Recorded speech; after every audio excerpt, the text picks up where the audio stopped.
इमारत फळा आली, ज्ञानदेवे रचिला पाया, उभारिले देवालया, नामातयाचा किंकर, तेने रचले हे आवार, जनार्दन एकनाथ, अंग दिला भागवत, तुका झाला से कलस, भजन करा सावकाश, बहनी मने फडकती ध्वजा, पण केली पूजा, संत कृपा झाली, इमारत फळा आली.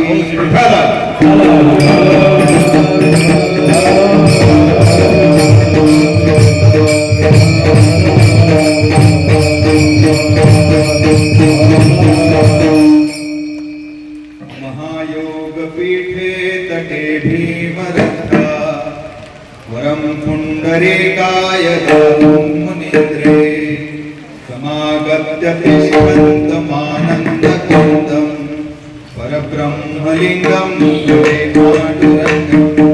पांडुरंगा करू प्रथम नमन, दुसरे चरण संतांचिया, त्यांचे कृपा दाने कथेचा विस्तारू, बाबाजी सद्गुरु दास तुका, मस्तक माझा पायावरी, या वारकरी संतांच्या, संत कृपा झाली, इमारत फळा आली. प्रस्तुत प्राप्त प्रसंगी सेवेकरिता निवडलेला अभंग हा संत बहिणाबाई यांचा असून या 6 चरणाच्या अभंगामध्ये आपण ज्या संप्रदायामध्ये अभिमानाने राहतो, वावरतो, याच्या पायापासून ते कळसावरच्या पताकापर्यंतच्या बांधणीचा प्रवास हा कुणामुळे आणि कसा झाला याचं थोडक्यात वर्णन करणारा अभंग आहे. विठ्ठला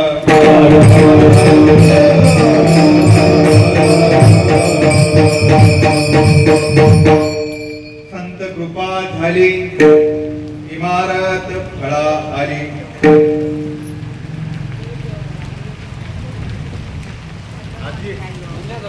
अखंड हरिनाम सप्ताह संगीत राम कथा केशव महाराजांच्या आशीर्वादानेच आपल्याला म्हणावं लागेल आणि इतर सगळ्या संत महंतांच्या प्रेरणेने पवनपुत्र हनुमान मंदिर, विठ्ठल रुक्मिणी मंदिर व ओंकारेश्वर महादेव मंदिर निवेसली कॉलनीमध्ये, तसं आता ही माझी 5वी सेवा 5व्या दिवसाची, पण मी इथं येण्याचा हा 3रा योग. मागच्या वर्षी आलो, आणि मला वाटतं त्याच्या 1 वर्षापूर्वीच्याही वर्षी आलो. थोडस मला आठवतंय की तेव्हा मी पहिल्या वेळेस अभंग घेतला होता, हात जोडून या धन उत्तम व्यवहार. आणि दुसऱ्या वेळेस मला वाटतं नाथ बाबांचा एक अभंग घेतला होता. आणि म्हणून आज या 5व्या दिवसाच्या निमित्तानं मी जो अभंग घेतलाय तो ज्या संत महिलेचा हा अभंग आहे, त्यांचं जीवन आपल्यासाठी अत्यंत प्रेरणादायी आहे आणि त्यांचाही परिचय आणि त्यांच्या निमित्तानं या वारकरी संप्रदायाच्या पूर्ण कळसापर्यंतच्या प्रवासाचा परिचय व्हावा या हेतूने मुद्दाम आज या अभंगाची निवड केलेली आहे. आता चौरे अण्णाचे चिरंजीव पप्पासाहेब किंवा आपले प्रसाद महाराज आहेत, नाथ महाराज आहेत, बंडू महाराज आहेत आणि आपल्या सगळ्या संत महंतांच्या इच्छे खातर या ठिकाणी हा सगळा सप्ताह अत्यंत सुंदर अशा पद्धतीनं आयोजित केलेला आहे. सगळे गायक, वादक, टाळकरी, सगळे माळकरी, सगळ्यांचे सुरुवातीलाच आभार मानतो.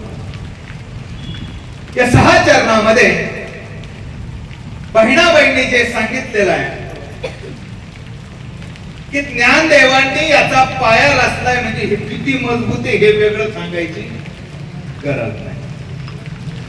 आणि कळस तुकोबार आहे म्हणजे पुन्हा इमारतीला काही धोका होण्याची पण शक्यता अजिबात नाही. राहिला फक्त एक पताकाचा विषय, तर बहिणाबाईंनी सांगितलं चला माझ्या हाताने मी म्हणून ती पताका या संप्रदायाच्या मंदिराला लागली. बस आता या 6 चरणाच्या माध्यमातून बहिणाबाईंना जे सांगायचं आहे तेच आपण थोडक्यात समजून घेणार आहेत. विठाला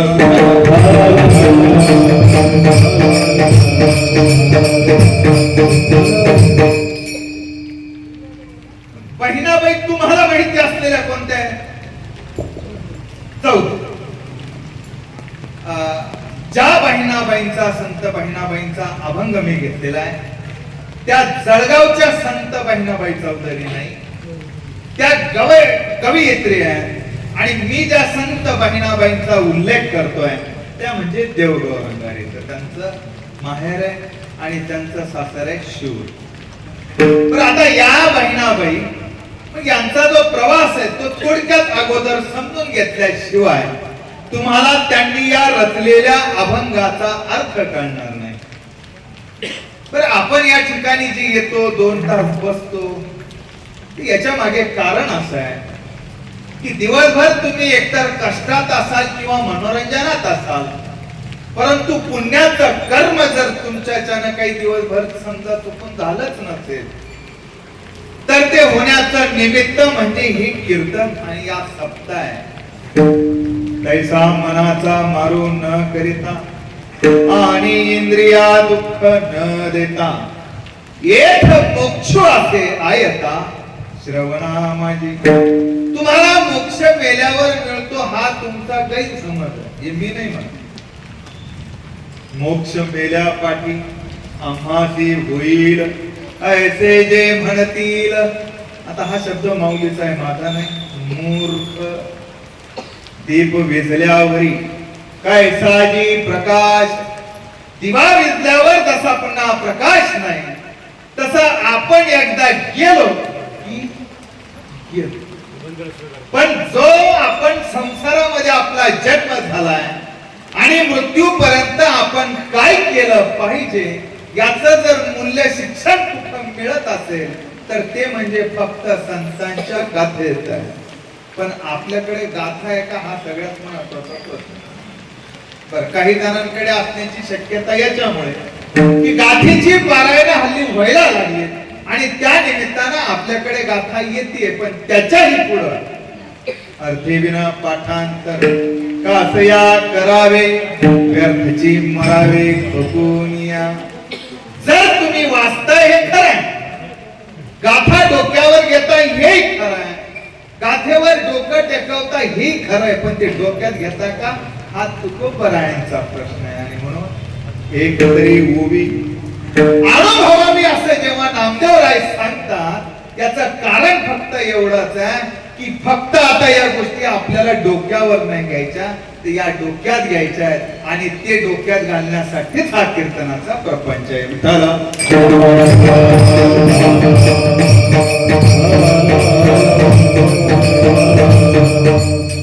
आणि मग या संत बहिणाबाई, त्यांचं वय वर्षे 3 तेव्हा त्यांचं लग्न झालं.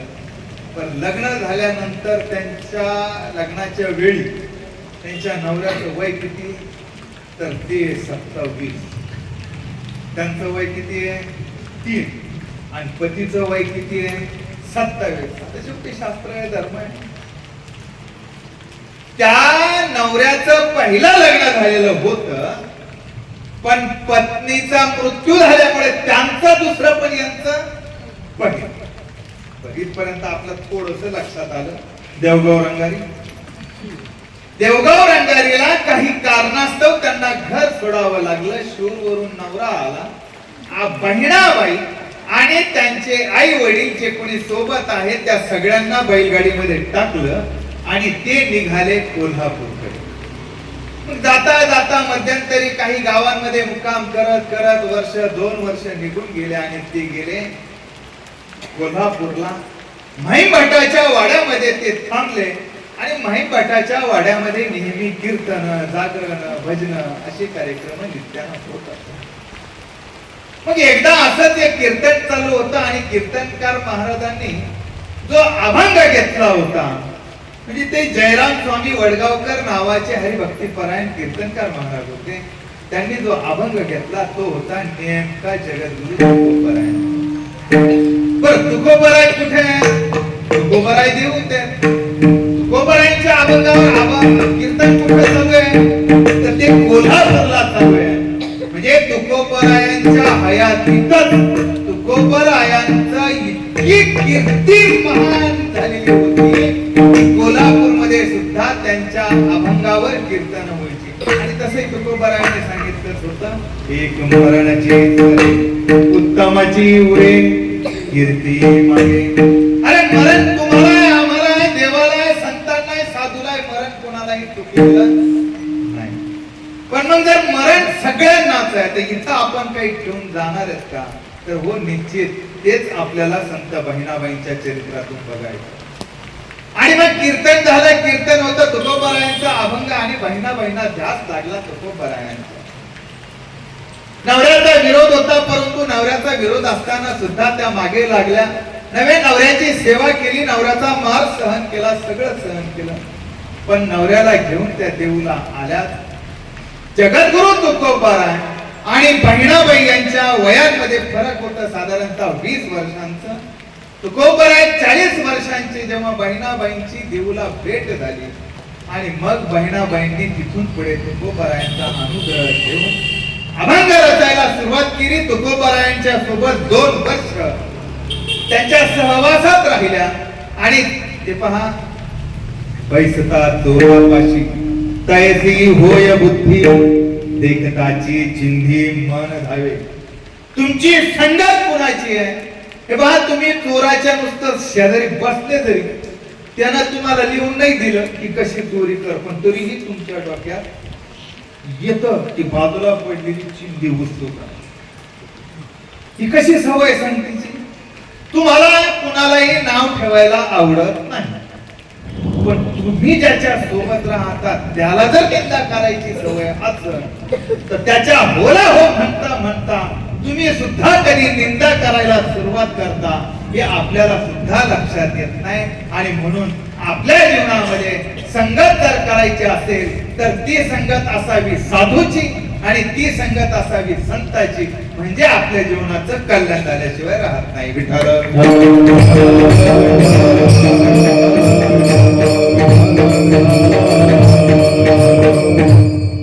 आणि मग बहिणाबाई तिथे 2 वर्ष थांबल्या. तिथून पुढे तुकोबराय जेव्हा वैकुंठाला गेले तेव्हा बहिणाबाई गेल्या शिरूरला गेल्यानंतर पुढे 76 वर्षांचं बहिणाबाईंचं आयुष्य.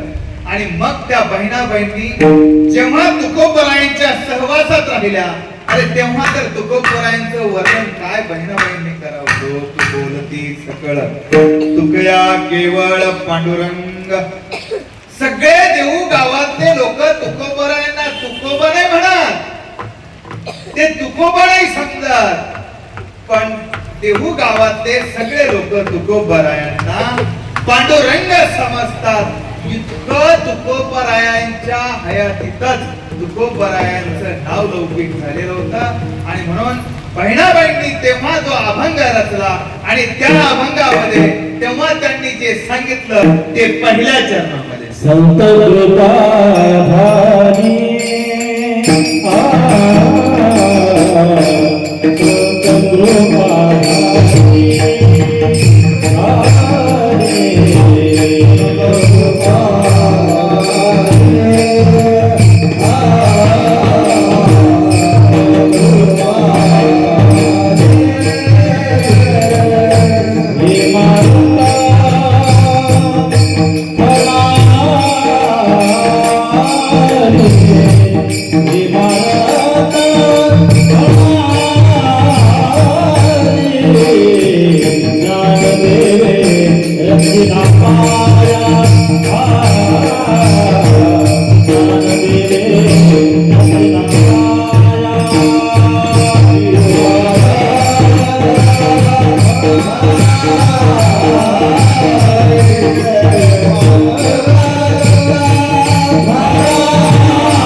संत कृपा इमारत फळा आली.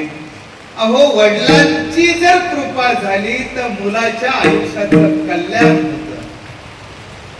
आणि मूल बापाची कृपा नसेल, बापच नाही त्या नादाला लागला असेल तर कल्याण.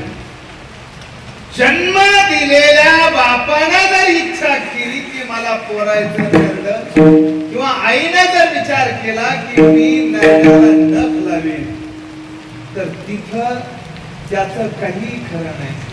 आणि जर आई किंवा वडील मुलाच्या रक्षणासाठी वाटेल ते करतील तर मुलाला कुणाचीही नजर वर करून पाहण्याची हिंमत होऊ शकत नाही.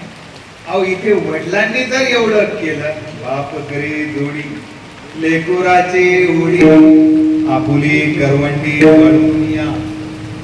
बाप आपला पोट पाठीला लागेपर्यंत कष्ट करतो, पैसा जमवतो, एकाएकी केला मिरासीचा धनी. अहो सगळी प्रॉपर्टी आपल्या मुलाच्या नावावर करतो. हे झालं संसार करणाऱ्या सामान्य बापाच्या आशीर्वादाचे परिणाम. अहो जिथं संप्रदायाचा कळस संत होता, संप्रदाय ज्यांच्यामुळे उभा राहतोय, त्या संतांची जेव्हा कृपा होते तेव्हा इमारत फळाला येऊ नाही शकत, निश्चित येऊ शकते. आणि म्हणून इवारकरी संप्रदायाची इमारत ज्ञानदेवे रचिला पाया आणि उभारले देवालया. संतांची कृपा झाली आणि इमारतीला हे फळ लागलं. ते फळ काय? हे जे आता आपण इथे जे स्वाभिमानानं कीर्तन करतोय, इथे जे भजन करतोय, ठिकठिकाणी ही जी मंदिरं उभी राहतात, ही जी वारी चालते, हे जे सप्ते चालतात, हे म्हणजे त्या इमारतीचं फळ आहे. आणि हे फळ इतकं गोड आहे की या फळाची चव एकदा ज्यानं चाखली त्याला पुन्हा दुसऱ्या फळाची इच्छा राहत नाही. विठ्ठल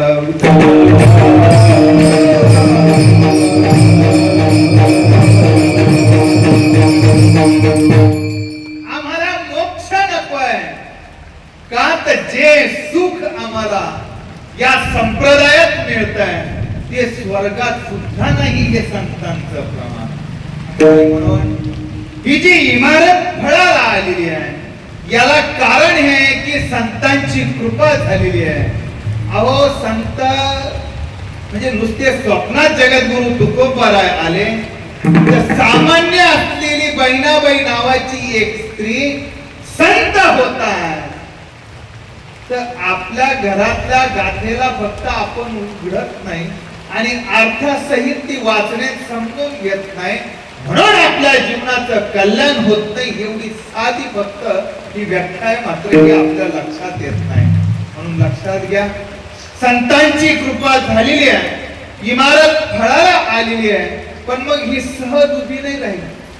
कुणाला पाया व्हावं लागलं, कुणाला भिंत व्हावं लागलं, कुणाला आवाज रचण्यासाठी परिसरात बाहेर जावं लागलं, त्याच्यावर कुणाला खांब व्हावं लागलं, कुणाला कळस व्हावं लागलं आणि शेवटी बहिणा वाटलं की मी या ठिकाणी पताका झाली पाहिजे. म्हणजे बहिणाबाईंना सुचलं ते आपल्याला का सुचू नये? आपल्यालाही सुचलं असतं पण आपल्या डोक्यातला गॅस संपत नाही. आपला प्रश्न काय? काय खावे ही तुझी चिंता, अरे भले तुझं होणे पक्षीराज. तुझं बरं आहे म्हणतात, अरे ते पक्षाकडे पहा जरा, पक्षी अंगणी उडती, ते का गुंतवणी. अरे पक्षालाही कळतं असलं तर खाल्लं नसते तर चल. आपल्याकडं पेट्रोल संपलं म्हणून लोकांनी एवढं जमा केलं. आता असं म्हणतात काही लोकांकडे एवढं आहे की ते म्हणे आता गिरायला बी लागलं तर आमच्याकडे किती आपलं कल्याण होण्याचं कारणच फक्त तेवढं आहे की जे पक्ष्यांना कळतं, जे प्राण्यांना कळतं ते आपल्याला कळत नाही. आपण मात्र मी माझं बाल्याची माय बालिंदा बायदा चिखोली. याच्या बाहेर आपला संसार आहे का? अहो नाही ना. तुकोबाराय किंवा हे सगळे संत यांचे संसार केले नाही का? सगळ्यांनी सगळ्यांचे संसार केले. अवघाची सुखाचा करीन आनंदे भरीन तिन्ही लोकी.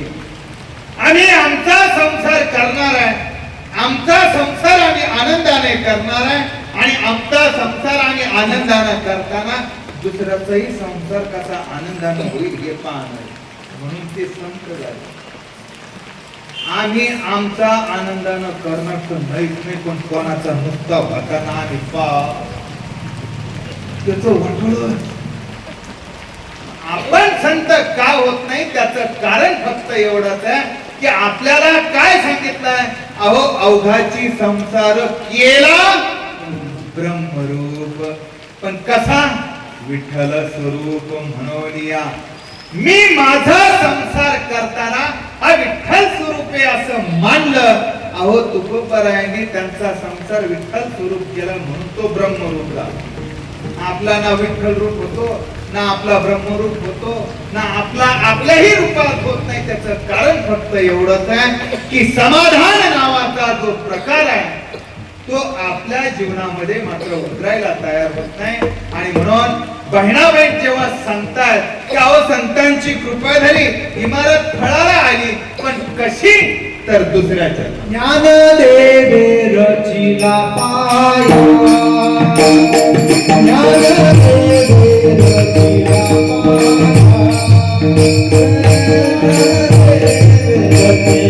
पाया.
ज्ञानदेवे रचिला पाया उभारिले देवालया.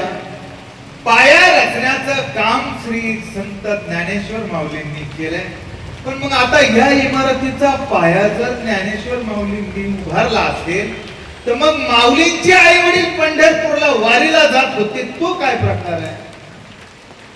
जर पांडुरंगाची वारी, पंढरपूरची वारी ही ज्ञानदेवरायांच्या ही अगोदरपासून होती, मग बहिणाबाई असं काय म्हणतात की या इमारतीचा पाया श्री संत ज्ञानदेवांनी रचला? तर त्याचं कारण असं आहे की ज्ञानदेवांच्या अगोदर गाथा कुणी लिहिलेली नाही.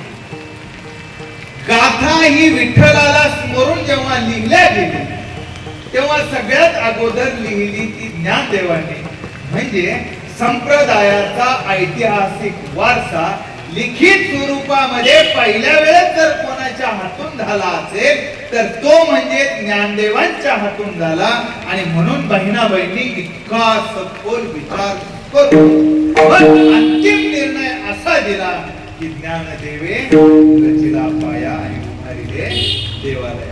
बरं, आता हे ज्ञानदेवांनी पाया रचला, सहज रचला का?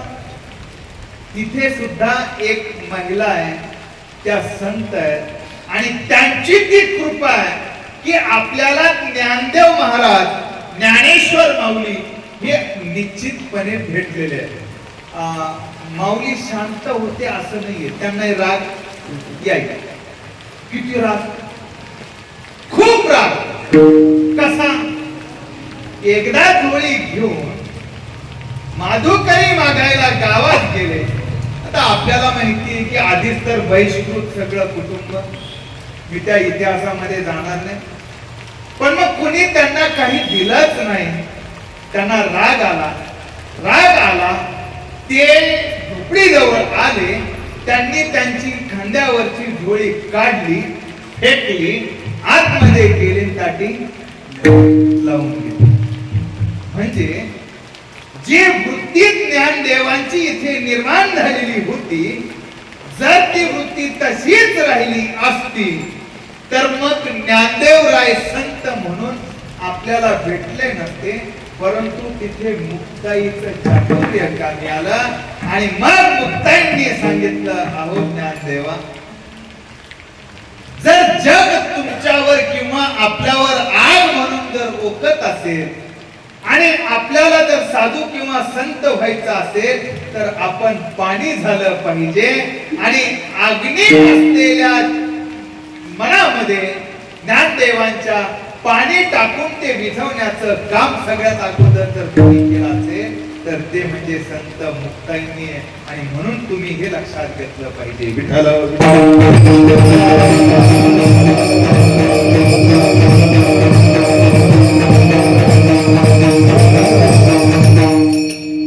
ज्ञानदेव तिथून पुढे आपल्याला मिळाले. बरं, त्यांचं आयुष्य फार लाभलं असं काही आहे का?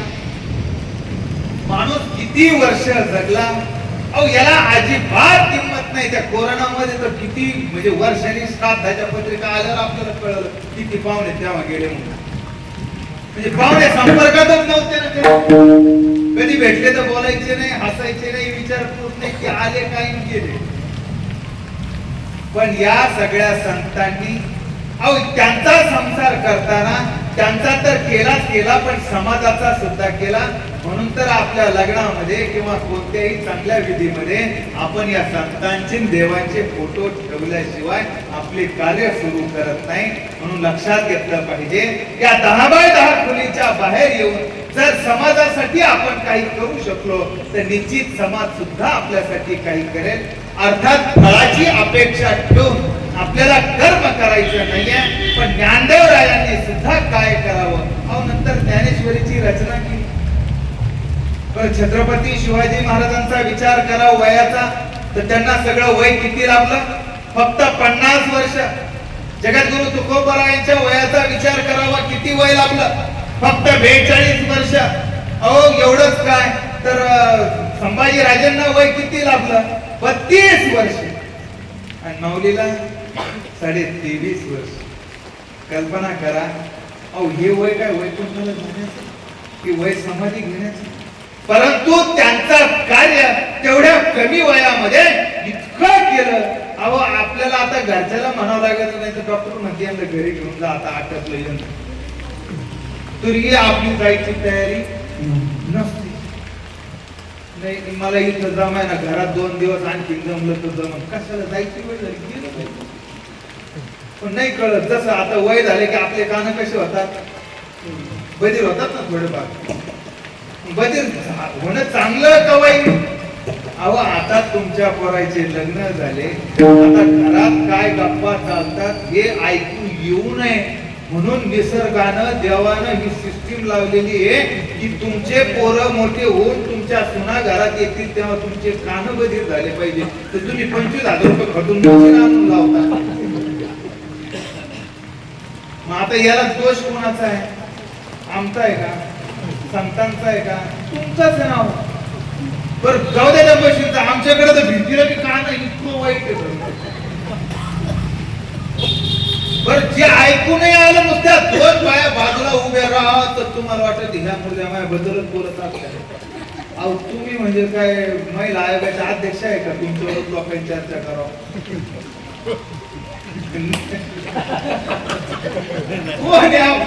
आपण अत्यंत सामान्य माणसं आहे. सगळे जे ते ज्याच्या कामात आहेत म्हणून लक्षात घेतलं पाहिजे की आता जर कान बधीर होत असते आता जर डोळ्याला दिसत नसेल आता जर बोलायला अडचण येत असेल तर मुकाट्यानं देवाचं स्मरण करावं. आवडीने भाविक हरिनाम घेसी अरे तुझी चिंता त्यासी सर्व आहे. पण तुम्ही काहीतरी बोलताना काहीतरी ऐकताना काहीतरी पाहताना आणि मग सगळा विषय लांबून टाकतो. असो आपल्याला तिकडे जायचं नाही तेवढा वेळ सुद्धा आपल्याला नाही. उलट पावसानं थोडी उघडीप दिली आणि चिंतनाला आपल्याला वेळ मिळाला त्याबद्दल त्या पौरण राजाचे आभार मानूया.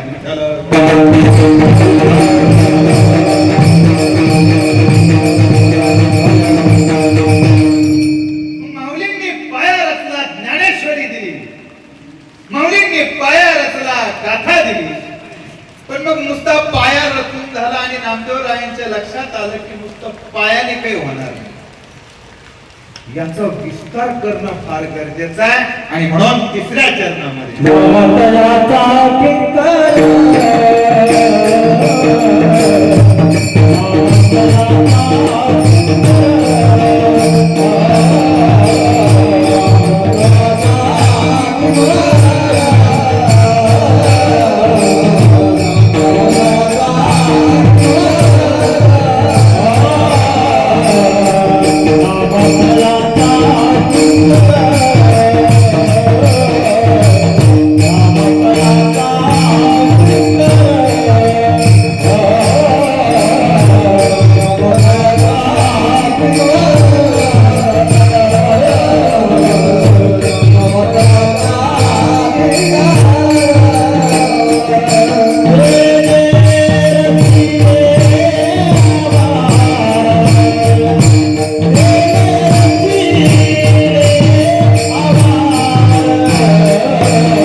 संप्रदायाचा पाया गाथा देऊन रचला, ज्ञानेश्वरी देऊन रचला, पण याचा प्रचार झाला पाहिजे ना, याचा आवाज वाढला पाहिजे.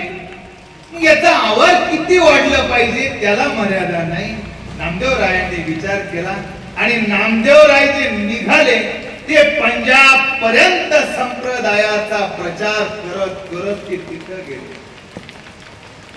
आणि वैशिष्ट्य असं की जेव्हा आपण काही देण्याचा प्रयत्न करतो किंवा जेव्हा देण्याची दानत आपल्यात निर्माण होते तेव्हा ते देणं इतकं सहज होऊन जातं की जगात किती लोकांचं कल्याण होईल याचा हिशोब सुद्धा आपल्याकडे राहू शकत नाही.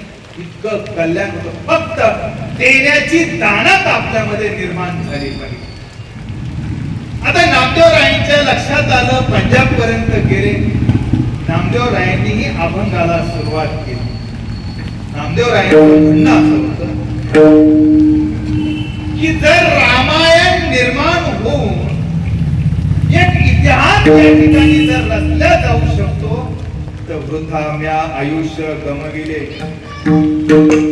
100 कोटी याचा पांडुरंगा मी तुझे अभंग करेन सिद्धी द्यावा पण माझा बस माझी एवढी प्रतिज्ञा तू पूर्ण कर.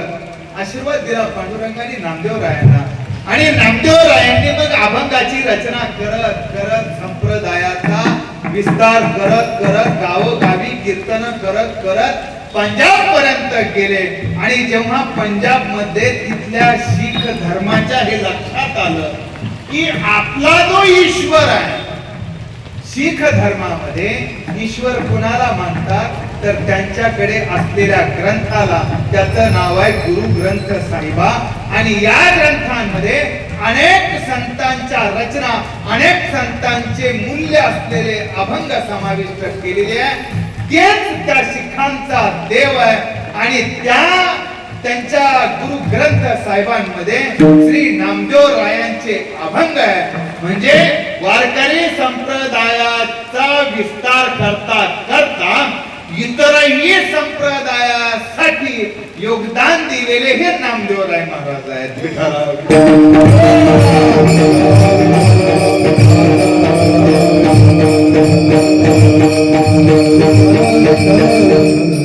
नामदेवरायांनी विचार केला की अरे ज्ञानदेवराय जर या ठिकाणी या इमारतीसाठीचा पाया रस्ता आहे, आपण विस्तार केला पाहिजे.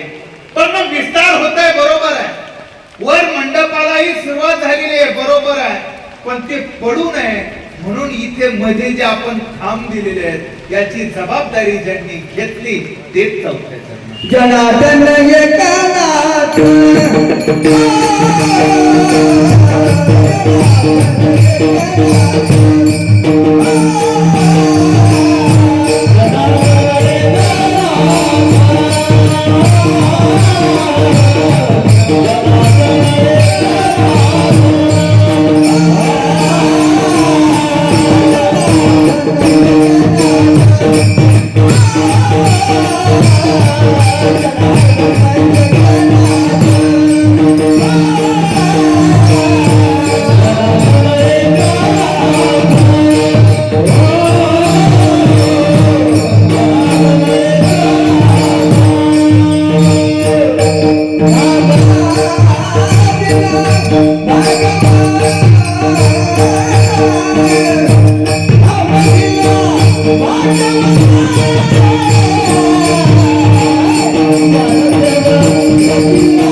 भागवत. मग आता पुढच्या काळामध्ये नाथ महाराजांचा जन्म झाला आणि मग नाथ महाराजांनी विचार केला की अरे या ठिकाणी ज्ञानदेवरायांनी अत्यंत सुंदर असा भक्कम पाया ज्ञानेश्वरी आणि गाथेच्या माध्यमातून या इमारतीला दिलेला आहे. आणि पुढे त्यांच्या सोबत असलेल्या नामदेवरायांनी तर पंजाब आणि इतर प्रांतांपर्यंत या इमारतीचा विस्तार केलेला आहे. मग आपली काही जबाबदारी आहे का? ते पहा, आपल्याला आपल्या जीवनात आपली जबाबदारी कळत नाही. आपण जबाबदारीला भिवून पळतो. मुनी मुक्त झाले गेले संसाराच्या, आम्हा विष्णुदासा सुलभ. मुनी लोक सुद्धा अरे नको म्हणजे हा संसार आणि पळून गेले. पण आम्ही विष्णुदास संसाराला पळून जाणारे, आम्ही संसाराला भिणारे नाही.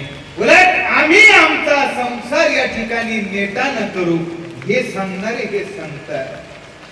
प्रत्येक नाथ महाराजांचा जर विषय घ्यायचा ठरला तर त्यांनी फक्त परमार्थच केला असं नाही. सुरुवातीला त्यांचा सुरुवात परमार्थापासून झाली खरी. काशीलाही गेले आणि काशीला उरलेलं भागवत संपून जेव्हा परत पैठणला आले नंतर संसार सुरू झाला. आणि आजकाल लोक थोडस काही टेन्शन आलं की विषयाची बाटली जवळ करतात, आत्महत्या करण्याचा प्रयत्न करतात. जगद्गुरु तुकोबरायांनी सांगितलं, अरे जर आपला जन्म या संसारामध्ये झालेला आहे तर आपलं कर्तव्य आहे आपण तो संसार नेटानं केला पाहिजे, ना की संसाराला भिवून पळालं पाहिजे.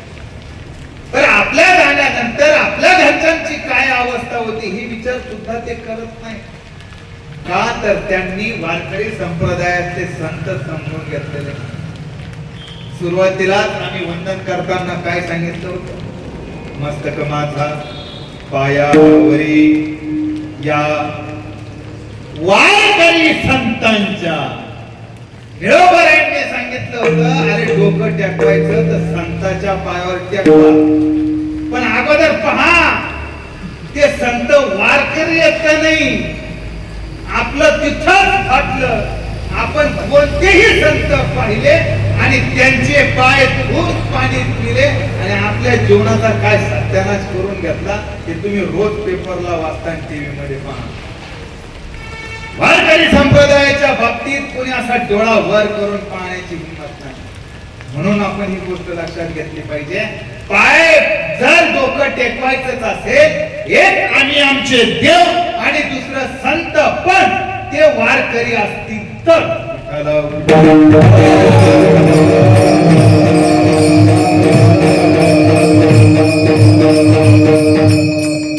आणि मग नाथ महाराजांनी एवढ्या मोठ्या विस्तार केलेल्या या इमारतीला खांब देण्याचा प्रयत्न केला नव्हे, खांब दिला काय, भागवत. म्हणजे दोन गोष्टी आहेत. जर तो भागवत दिला याचा अर्थ असा आहे की त्यांनी लिहिलेलं भागवत म्हणजे हा संप्रदायाचा खांब आहे, ज्याच्याशिवाय ही संप्रदायातली इमारत पूर्णपणे आणि स्थिर अशा पद्धतीने उभी राहू शकत नाही किंवा उभी राहू शकली नसती. म्हणून आपण लक्षात घेतलं पाहिजे की ज्ञानदेव रायांनी या इमारतीचा पाया रचला, नामदेवरायांनी या इमारतीचा विस्तार केला, नाथ महाराजांनी या इमारतीला खांब दिला. आता इमारत जवळपास पूर्ण होत आलेली आहे. मात्र याच्यावर कळत तुका झालाशे कळत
की समजा गर्दी आहे आणि वेळेचा अभाव आहे, तुम्ही रांगेत उभे राहून दर्शन घेऊ शकत नाही, तर काय पर्याय दिला?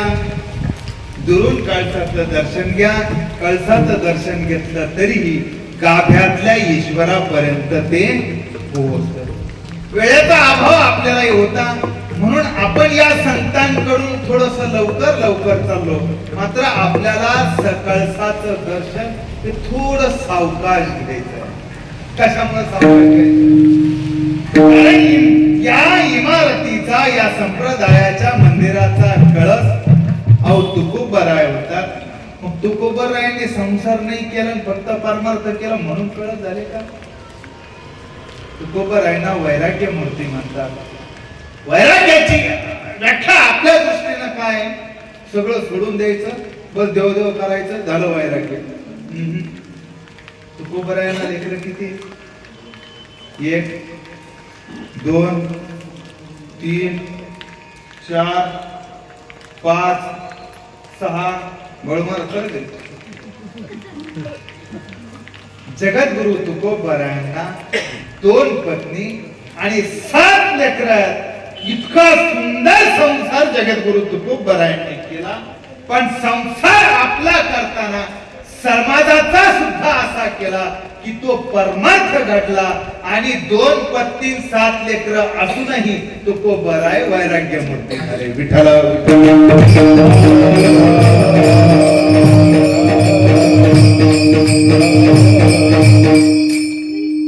मग आता तुकोबरायांनी बघितलं की ज्ञानदेव रायापासून नामदेव राय, नामदेव रायांपासून तर एकनाथ महाराजांपर्यंत ह्या इमारतीची जबाबदारी जशी सगळ्यांनी घेतली, माझ्यावरही काही जबाबदारी पाहिजे.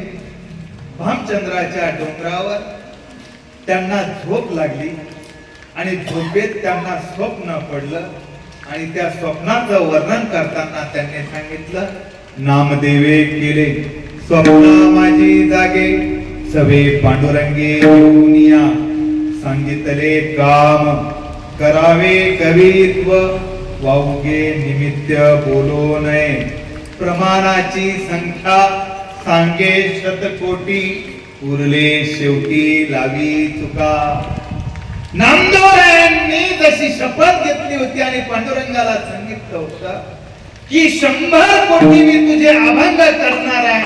मी आज शपथ घेतोय, प्रतिज्ञा करतोय, तुझ्याकडून मला काही नकोय, फक्त माझा पण म्हणजेच माझी प्रतिज्ञा सिद्धीला जाईल एवढा आशीर्वाद दे. पांडुरंगाचा आशीर्वाद नामदेवरायांनी घेतला खरा, पण 100 कोटी अभंग झालेच नाही ना. आणि मग तिथून पुढे जेव्हा हे लक्षात आलं जगद्गुरु तुकोबरायांच्या, तेव्हा म्हटले हा अवतार नाम तुका अवतार नामयाचा. निरोबरायांनी सांगितलं तुकोबराय म्हणजे नामदेव रायांचा अवतार आहे. आणि मग नामदेव रायांचं ते काम जे उरलंय ते तुकोबराय असं म्हणतात की माझ्या स्वप्नात नामदेव राय आले. बरं एकट्याला नाही आणलं, तुम्ही साक्षीदार सोबत घेऊन आले. रजिस्ट्री साक्षीदाराशिवाय होत नाही. व्यवहार करणारे दुसरेच, पैसा घेणारा एक जण, देणारा एक जण, साक्षीदार देण्याचा.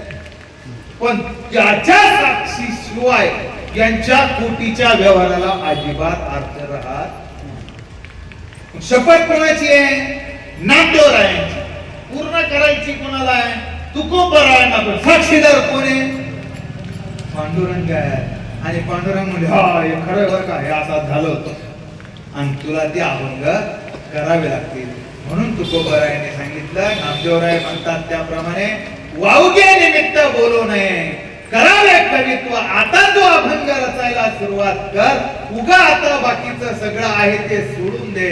ही प्रेरणा जेव्हा जगद्गुरु तुकोबराय घेतात, अहो त्या तुकोबरायांना कल्पना करा, 42 वर्षांचं आयुष्य, वैकुंठ प्राप्ती ही 42व्या वर्षी जेव्हा जगद्गुरु तुकोबरायांना होते, तेव्हा त्यांचा संसार सुरू कधीपासून झाला असेल कल्पना करा.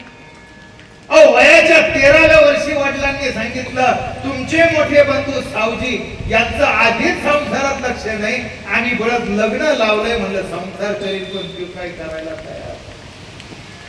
आणि मग हे सगळं तुम्हाला करावं लागेल. शेती पाहावी लागेल. होय म्हटले तुकोबाने सांगितलं, हो पाहतो ना, शेती पाहतो. आपला व्यापार पाहावा लागेल, पाहतो. आपले गुरढोरं पाहावे लागतील, पाहतो. आपलं दुकान पाहावं लागेल, पाहतो. आपला सावकारकीचा धंदा पाहावा लागेल. तेव्हा मात्र तुकोबरायाने सांगितलं अजिबात नाही. मान्य आहे, हे माझ्या वडिलांचं आहे, पण मी माझ्या वडिलांकडचं फार तर पंढरीची वारी घेऊ शकतो, पण ही जी उधारी मोसनवारी आणि हे जे काही सावकारी आहे याला मात्र मी हात लावू शकत नाही. त्याचं कारण असं आहे की तो निर्णय जरी त्यांनी वयाच्या 14व्या वर्षी घेतला, पण जेव्हा नामदेवरायांच्या स्वप्नात आल्यानंतर गाथा लिहायला सुरुवात केली, तेव्हा त्याच्यामध्ये जे नीतिमूल्य त्यांनी लिहिले, त्याच्यामध्ये त्यांनी सांगितलं, जोडून या धन उत्तम व्यवहारे उदास विचारे बेचकरी. पैसा कमवायचा आहे, पण त्याच्या उत्पन्नाचा मार्ग हा उत्तम असला पाहिजे, ही त्याची मात्र अट आहे. विठ्ठल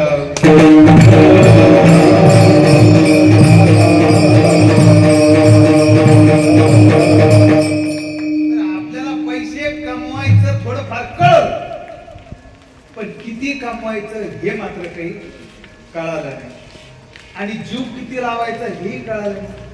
पण असं कोणाकडे गणित आहे का की कोणत्या वर्षाच्या माणसानं किंवा कोणत्या जातीच्या माणसानं किंवा कोणत्या धर्माच्या माणसानं त्याच्या उपजीविकेसाठी किंवा त्याच्या आयुष्यामध्ये लागेल तेवढा अमुक ठराविक इतका पैसा कमवला पाहिजे, असं काही लिमिटेशन आहे कोणाकडे? असं बंधन आहे का कोणाकडे? अजिबात नाही. पैसा कमवायचा आहे, पण तो किती असला पाहिजे, आपलंही भागावं आणि आपल्याकडे जर कोणी आलं तर त्याचंही भागावं. म्हणजे आपण कोणाकडे मागण्याची वेळ येऊ नये, आणि आपल्याकडे जर कुणी मागायला आलं तर रिकाम्या हाताने. किती साधी. म्हणूनच तुकोबाराने सांगितलं होतं, तुका म्हणे फार थोडा तरी फार करण्याची गरज नाही, पण किमान थोडं तरी. बरं, थोडं म्हणजे काय? आता मी नेहमी एक उदाहरण देत असतो.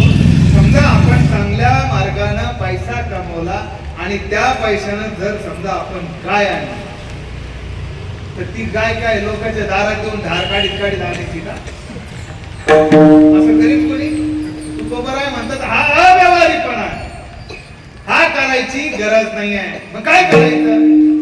त्या गायीची 2 वेळेस धार काढायची, तिचं निघालेलं दूध हे तुमचंच आहे, गाय तुमचीच आहे. त्या दुधाला तुम्ही 4 वेळेस तापवा. काय तुकोबरायांचं पोट दुखायचं कारण? त्याची साय निघल्यानंतर ती साय तुम्ही जमा करून ठेवा. ती साय जमा झाल्यावर तिचं लोणी करा.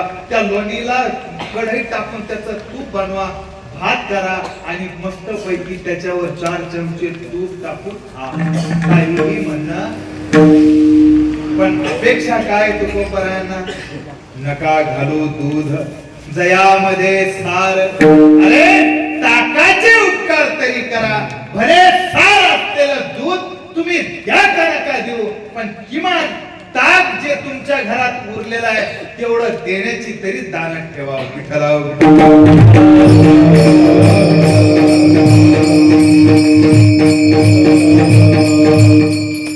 देण्याची दानत आहे. म्हणून यासारखे शब्द अशा इतक्या पद्धतीनं सुंदर असे होत आहेत. आता आजचे संध्याकाळची यजमान डॉक्टर सारंगाडे त्यांनी इच्छा केली की होय मला काहीतरी दान करायचं आहे. सकाळचे अन्नदाते द्वादशी त्यांनी सुद्धा इच्छा केली की मला सगळ्यांनी इथे जेव्हा इच्छा व्यक्त केली, मनामध्ये दानत फक्त असण्याचा उशीर आहे, तुम्हाला देण्यासाठी परत काही करायची गरज पडत नाही.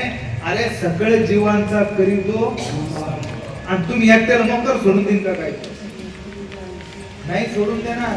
म्हणून लक्षात घेतलं पाहिजे, देण्याची दानत पाहिजे.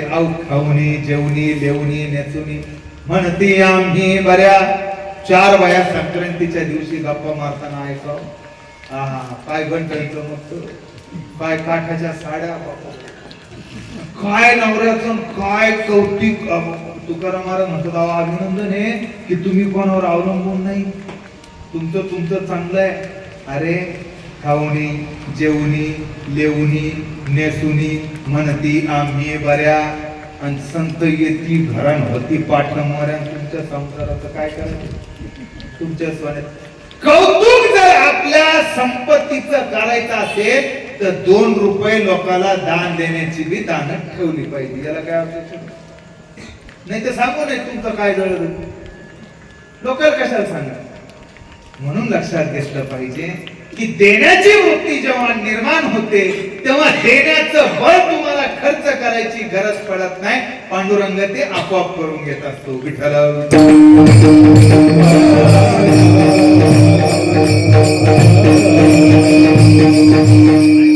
सांगितलं जगद्गुरु तुकोबारायाने संसारही केला आणि परमार्थही केला. पण संसार करणारे किती करोडपती लखपती आहे बस स्टँडवर उभे राहू दे कुणी ओळखत डॉक्टर साहेब ओळखीत नाही असं कुणी ऐक तुम्ही म्हणतात पाकिटासाठी चाललंय महाराज आमचं काही बोलणं नाही झालेलं बरं. ते फक्त आताची यजमान माझे मित्र आहेत म्हणून विषय चाललाय. लक्षात घ्या देण्याची वृत्ती जर निर्माण झाली तर देण्यासाठी ताकद लागत नाही. आणि म्हणून तुकोबरायांनी सांगितलं होतं फार करण्याची गरज नाही. फार करण्याची गरज नाही. बरं फार करायची असेल तर त्याला मग संतच पाहिजे. जगाच्या कल्याण संतांच्या विभूती अहो देह कष्टविती उपकारे. आपल्या पोराला शेजारची ना दुकानातून काय आण म्हणलं तुम्ही म्हणते मुर्दे हाईन तिचं पोर तू कसं जातो काऊन कष्ट होतात का पोराला. आणि तुकोबराय म्हणतात अरे आमच्या जीवालाही त्रास झाला तर चालतो पण बुडती हे जन न देखवे डोळा येतो कळवळा म्हणून या. अरे कळवळा आला जगद्गुरु तुकोबरायांना आणि दान दिलं तर काय दिलं तुकोबरायांनी. अरे दान बी देवा की तुमच्या आमच्या सारख्याचा लाग नाही. वडिलाकडे सावकारकी होती. सावकारकीची कर्ज खती घरामध्ये होती. तिकडं स्वप्न पडलाय. नामदेवराय स्वप्नात आले. तुकोबरायांनी साक्षीदार म्हणून सही दिलीये. आता जबाबदारी आली. या संप्रदायाचा पाया ज्ञानदेवरायांनी रचलाय. या संप्रदायाचा विस्तार नामदेवरायांनी केलाय. या संप्रदायाची इमारत दासोदराने म्हणून याला खांब देण्याचं काम नाथ महाराजांनी केलाय. बस आता मी जे करणार आहे ते कळस व्हायचा म्हणून नाही पण मी काहीतरी करायचं म्हणून त्यांनी केलं आणि त्यांना कळस म्हणून नंतर संप्रदायाने तिथे ठेवलं. हा भाग नंतरचा. पण तुकोबरायांनी काय करावं. अहो 3 वर्ष सलग दुष्काळ पडलाय देवी नावाचा. पंचकृषीतल्या शेतकऱ्याची कर्ज खाती आहे तुकोबरायांकडे. पण जाहीर केलं होतं मी सावकारकी करणार नाही. पण वडिलांकडे असलेली कर्ज खाती ना शेतकऱ्यांची. काय करावं जगद्गुरु तुकोबरायांनी. लहाने बंधू कान्होबाला आवाज दिला आणि सांगितलं म्हणजे कान्होबा अरे घरामध्ये आपल्या वडिलांकडे असलेली सगळी कर्ज खाती घेऊन ये. त्याच्या अगोदर त्यांच्या वडिलांचा मृत्यू झालेला आहे. त्यांच्या आईचा मृत्यू झालेला आहे. त्यांच्या भावाने घर सोडून निघून गेलेले आहेत मोठे बंधू. भाऊजाईचाही मृत्यू झालेला आहे. पहिल्या पत्नीचाही मृत्यू झालेला आहे. अहो अंगा खांद्यावर खेळणारं पोरग 10 वर्षाचं होता होता त्याचाही मृत्यू झालेला आहे. तुकोबराय म्हणत नाही की माझ्या घरातले मेले आणि मला रडू येत आहे. माझ्या घरातले मेले आणि मला दुःख झालंय. उलट ते तर म्हणतात की बाप मेला न कळता नव्हती संसाराची चिंता. विठो तुझे माझे राज्य नाही दुसऱ्याचे काज. बाईल मेली मुक्त झाली देवे माया सोडविली. पोर मेले बरे झाले देवे माया विरहित केले. माता मेली मद देखता तुका म्हणे हरली चिंता. अरे माझे घरातले माणसं मेले तर मला दुःख नाही झालं. पण जेव्हा मी माझा समाज बुडताना पाहतोय तेव्हा मात्र माझ्या जीवाला हे सहन होत नाही. भीत नाही आता आपुलिया मरणा दुःखी होता जना न देखवे. मी मात्र लोकांना दुःखी होताना पाहू शकत नाही. कर्ज खाती मागून घेतली लहान्या बंधूकडून कान्होबाकडून आणि कान्होबाला सांगितलं अरे मी जर सगळ्याच बाबतीत न्यायानं वागतोय तर तुझ्या बाबतीत मी अन्याय करणार नाही. हे वडिलांच्या हिश्श्याचा आहे. अर्धी म्हणजे 1.5 बैलगाडी कर्ज खाती लहानाला परत केली आणि उरलेली 1.5 बैलगाडी कर्ज खती तुकोबरायांनी त्या इंद्रायणी नदीमध्ये वाहून टाकली. अरे 2 एकर आणि 5 एकर बागायती कोरडवाहू काहीही न पाहता शेतकऱ्याला 100% जर कोणी कर्जमाफी प्रथम दिली असेल तर ती म्हणजे जगद्गुरु श्री संत तुकाराम.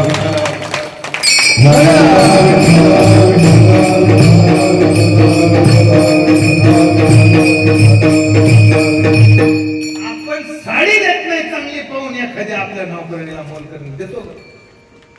अहो साडीचं जाऊ द्या, गाईला तुम्ही म्हणता भाकर दिली पुण्य कमवलं. भाकर तुम्ही तव्यावरची काढलेली अर्धी काढून दिली का? अहो कालची उरलेली फेकून देऊन पुढं पाप लावून घेता म्हणून तुम्ही दिलेली. ज्याचे जे अन्न ते जी याचकासी दान. अरे तुम्हाला जर दान द्यायचंच असेल तर जे तुमच्या ताटात तुम्ही खाताय ते ताजं दिलं पाहिजे, शिळं नाही. शिळं जर आतापर्यंत तुम्ही दिलं असेल आणि आम्ही पुण्य केलं असं म्हणले असतात तर तुमचं पुण्य अजिबात कमवलेलं नाही. आणि म्हणून लक्षात घेतलं पाहिजे की नाही व्हायचंय आपल्याला तुकोबाराय, नाही व्हायचंय नामदेवराय, नाही व्हायचंय ज्ञानदेवराय, नाही व्हायचंय एकनाथ महाराज, पण किमान अरे संतांकडे नुसती दृष्टी जरी लावून बसलात आणि तरीही तुमच्या मनामध्ये नकारात्मक विचार येण्याचा प्रश्नच येऊ शकत नाही. एकदम साधी गोष्ट आहे. मी काय सांगितलं, आता काय करायची, डोकं सकाळी टेकवायचं, डोक्यावर संध्याकाळी घ्यायची, पण दिवसभर ती डोक्यात घेतल्याशिवाय तिला सोडायची नाही. आणि जोपर्यंत तुम्ही आम्ही हे करीत नाही म्हणून लक्षात घ्या की जेव्हा जगद्गुरु तुकोबराय या संप्रदायाचा कळस होत आहे आणि कळसापर्यंतचं काम झालंय. तुकोबरायांचं कळसाचं दर्शनही आपण थोडंसं घेतलंय. जाताना फक्त 2 शब्दच सांगणार या ठिकाणी आता एवढ्यासाठी की ते गरजेचे आहेत. का तर तुकोबराय कीर्तन करताना मुंबईची आधीमध्ये त्रास द्यायचा. तुकोबरायांनी दुर्लक्ष केलं, पण नंतर कोणाला बोलवलं मुंबईने? रामेश्वर शास्त्रीला बोलवलं.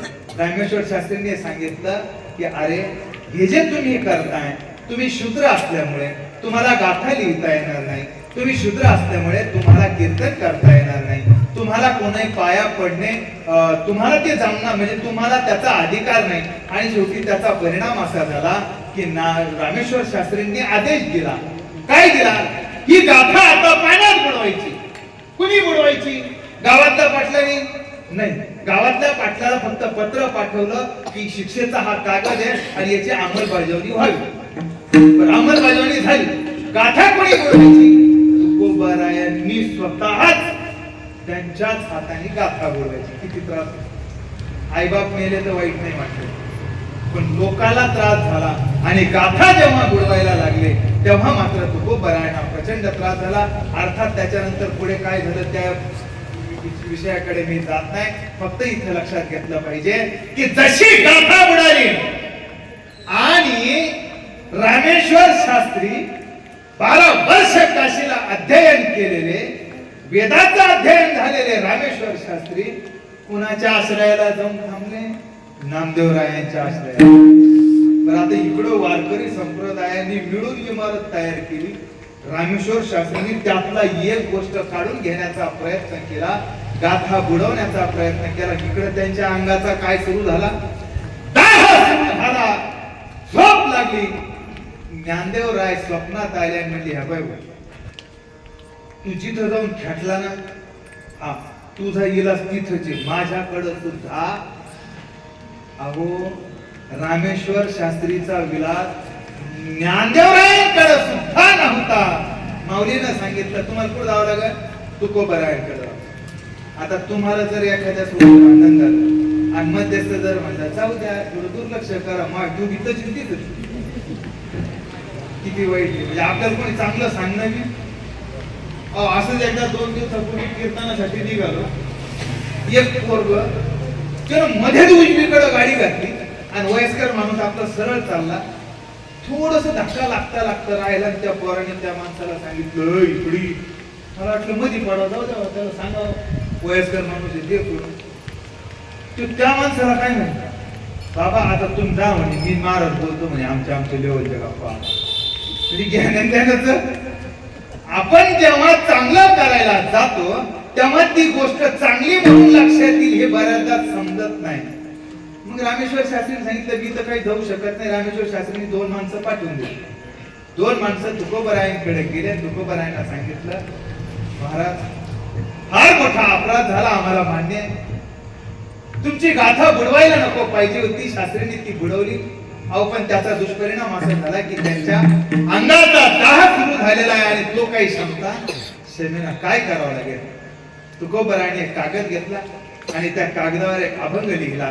तो अभंग त्या 2 माणसांकडे दिला आणि सांगितलं रामेश्वर शास्त्रींना म्हणा शांतपणे एका जागेवर बसा, तो कागद घ्या आणि फक्त त्याचं एकदाच वाचन करा. जेव्हा तुम्ही त्याचं वाचन करता चित्त शुद्ध तरी शत्रू मित्र होती, व्याघ्र हे न खाती सर्पतया. तुम्ही फक्त तुमचं चित्त शुद्ध करा, तुम्हाला काहीच होणार नाही. अहो नामदेव रामेश्वर शास्त्रींनी तेवढा एक अभंग नुसता काय वाचला, जीवनामध्ये त्यांच्या आग जी लागलेली होती ती संपुष्टात आली. अहो एक अभंग वाचून रामेश्वर शास्त्रीच्या अंगाचा दाह किंवा मनातला जो काही त्रास तळमळ आहे तो जाऊ शकतो. तर गाथेचं पारायण आपण आयुष्यभर करूनही आपल्या जीवनात का बदल होत नाही याचं कारण फक्त एवढंच आहे की आपण ते अर्थसहित समजून घेत नाही. पुढे रामेश्वर शास्त्रींना उपरती झाली आणि मग सांगितलं तुकाराम तुकाराम नाम घेता कापे यम. म्हणे रामेश्वर भक्त द्विजा तुका विष्णू द्विजा.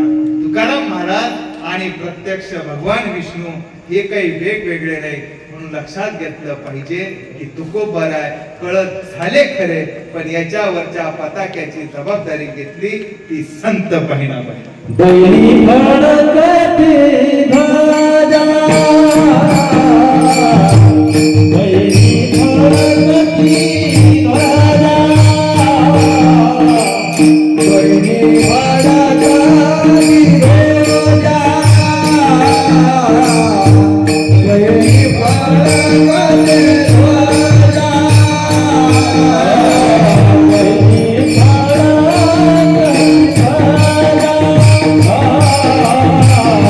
दैनी भडकती ध्वजा.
बहिणी म्हणे फडकती ध्वजा निरूपण केले ओजा. 3 वर्षाची एक मुलगी जिचं 27व्या वर्षाच्या असलेल्या नवऱ्या व्यक्तीसोबत लग्न होतं. नवऱ्याचा प्रचंड मारही खातात, नवऱ्याची सेवाही करतात, नवऱ्याला आपल्या विचाराचं बनवतात, प्रत्यक्ष तुकोबरायांच्या सहवास 2 वर्ष राहतात आणि पुढे सासरी जाऊन वयाच्या 76व्या वर्षापर्यंत परमार्थ करतात. अहो 400 वर्षापूर्वी जर त्या हे करू शकतात तर आपण आपल्या संसाराच्या पलीकडे जायला तयार. त्याचं कारण फक्त एवढं त्यांनी अगोदर सांगितलं, मी आणि माझं या वृत्तीतून जोपर्यंत आपली निवृत्ती होत नाही तोपर्यंत आपली प्रवृत्ती सुधरत एकदम साधगणित आहे. आणि म्हणून लक्षात घेतलं पाहिजे की या इमारतीचा कळसापर्यंतचा जो निरूपणाचा जो भाग आहे तो बहिणाबाई असं म्हणतात, संत बहिणाबाई, की मी इतका सहज केला, म्हणजे मला त्यासाठी फार कष्ट नाही करावे लागले. आणि त्यांनी तो इतका सहज केला आणि शेवटी सांगितलं की या संप्रदायाच्या इमारतीचा कळस चढल्यावर त्याची पताका होण्याचं भाग्य मला लाभलं. अहो त्यांनी तर सांगितलं होतं, संसार आणि परमार्थ चालवी समान, तिने गगन झिलिले. जी बाई आपला संसार आणि परमार्थ दोनही समान रीतीने चालवते, अहो ती अक्षरशः गगन तिच्या डोक्यावर झेलते, इतकं सामर्थ्य त्या महिलेमध्ये आहे. पण आपल्याला कळत नाही. जी फुकटची आहेराची साडी येते तिचं सुद्धा आपण इतकं टेन्शन घेतो की झेंडूबामची बाटली पूर्ण आखी चोळून झाली तरी डोक्याला आपल्या बरं वाटत नाही. मग आता कोणी भलं करायचं? तुम्ही कल्पना करा ना, बाई ना बाई झेंडूबाम लावून झोपत असते ना. बरं जिजाऊ झेंडूबाम लावत होत्या. अहो झेंडूबाम वाल्याची जाहिरात पाहिजे किती जाहिरात सांगा बरं, कधी पेपरला तुम्ही झेंडूबामची जाहिरात पाहिली किंवा टीव्हीत पाहिली? त्यांना माहिती हे डोक्याला टेन्शन घेणारच आहे, यांना झेंडूबाम लागणारच आहे. बिगर जाहिरातीचा धंदा करून द्यायला तुम्ही त्यांचा. म्हणून लक्षात घेतलं पाहिजे, अहो शांत झोप येण्यासाठी मन स्थिर असावं लागतं. स्थिर मन असण्यासाठी उदार बुद्धी असावी लागते. अहो तुकोबरायांची उदार बुद्धी होती म्हणूनच त्यांनी संसार आणि परमार्थ केला. नाथ महाराजांची उदार बुद्धी होती, संसार आणि परमार्थ केला. अहो बहिणाबाईच्या पतीनं तर सांगितलं होतं, तुला मी टाकून देतो आणि दुसऱ्या दिवशी माझं निघून जात. आजारी पडले, पुढे महिनाभर सेवा केली ना, आणि म्हणून नवऱ्याचं मत परिवर्तन झालं. म्हणून लक्षात घ्या, आपण जर ठरवलं तर या जगामध्ये अशक्य काही रे. नवरा एकट्या बाजूला घराच्या बाहेर काढल्यावर तुम्ही विचार करा, तुम्ही काय नाही करू शकतो. किती वाईट आहे. अहो जेव्हा एखादी व्यक्ती लग्न होऊन जर शहरात राहते तर नीट राहा ना राजा राणीच्या संसारासारखं, तर तिथेही त्यांचं डोके फोडाफोड. काय वाचतो आपण पेपरला? हेच तर वाचतो ना. आता काय घरातल्या माणसाला मारायला पण सुपारी बी द्यावं लागत नाही, पैसे वाचत येते, बायकोच मारून टाकते नवऱ्याला. नाही मारी नवरा बायको नाही मारी. तुम्हालाही माहिती मलाही माहिती एवढे की आपण फक्त तिथपर्यंत गेलो नाही, थोडंफार आपल्याकडे तीच काही वेगळं नाही. मला सांगा, आपल्या घरात साड्याच्या कपाटाचं दार तुमच्या घरचं लागतं का? हा म्हणता तुमचे आता आज सगळी इथलंच आहे ना. आपण काय साधी गोष्ट आहे. अरे आपल्याकडं एवढं आहे की आपल्याकडं ठेवायला जागा नाही, आणि तरी संक्रांतीच्या दिवशी कोणाच्या अंगावर दुसरी नवीन चाव आमच्याकडे ही अशी नाही म्हणून संक्रांत खराब करणारे लोक आपण. हा विषय फक्त तुमचा नाही, आपला का असायला असायला. अहो लोकांच्या लग्नावरून आल्यावर काय मग बुंदी होती, आता बुंदी तिकडे घातलं होतं साखर घातलं ना, पण बुंदी बी गोड लागत नाही. कमून ते रामेश्वर शास्त्री सारखं डोक्यात आगे म्हटल्यावर काय तुम्हाला गोड लागणार नाही. म्हणून मन करा रे प्रसन्न, सर्व सिद्धीचे कारण. बस एवढं सांगतो की मन प्रसन्न करा, गाथा वाचा, वाचण्यासोबत त्याचे अर्थ समजून घ्या. आपल्याही लेकरा बाळाला ते निश्चित सांगा. आणि लक्षात घ्या की या 5व्या दिवसाची ह्या कीर्तनाची सेवा या ठिकाणी संपवताना मी ही जगद्गुरु तुकोबारायांच्या चरणी अर्पण करतो, भगवान श्री पांडुरंगाच्या चरणी अर्पण करतो.